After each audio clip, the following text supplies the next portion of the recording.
Ahoj.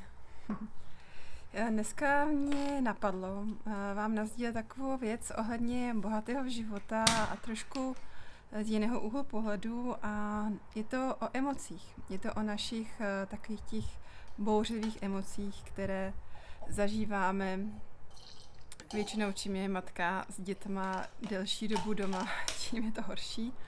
A nebo i naopak. U mě to třeba bylo naopak, protože jsem se začala učit, jak to zvládat, jak to překonávat, jak to kontrolovat. Neudu se.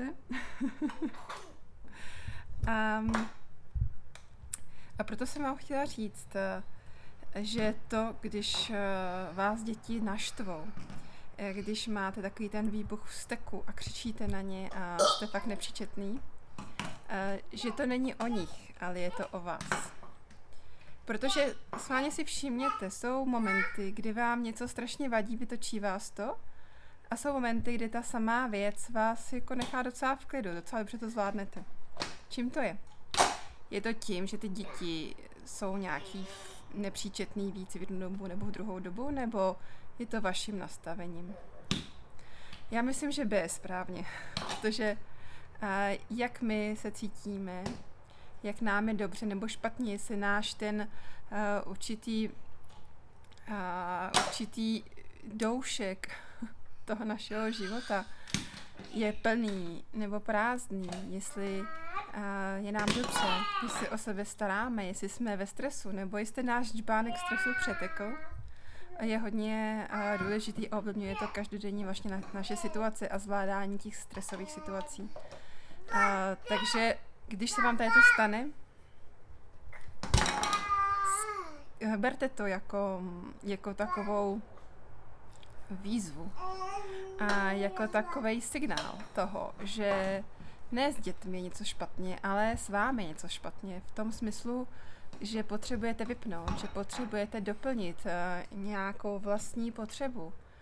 Potřebujete se regenerovat, relaxovat. Potřebujete být sami se sebou. Potřebujete se najíst nebo jenom vyspat. A někdy třeba potřebujete se realizovat. Mně se hodně často stávalo, že jsem chtěla si nějak realizovat, něco si tvořit, a děti mi nenechaly. Děti prostě začaly něco dělat, začaly blbnout a mě to hrozně vystresovalo.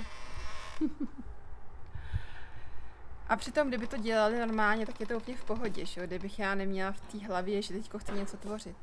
Ale protože mi zkazily ty moje plány, tak mě to strašně vynervovalo a byla jsem na ně ošklivá. Takže pak jsem si uvědomila, že to není vůbec o nich, ale je to o mně. A že kdybych vlastně si našla jiné podmínky pro tu tvorbu, kdybych to zařídila tak, abych mohla být v klidu sama, abych se na to mohla soustředit, tak ty děti vůbec nemusí zažít ten můj křik nebo ty moje nervy. Takže schválně, až příště budete ve stresu, křičet, bude se vám chtít křičet na děti.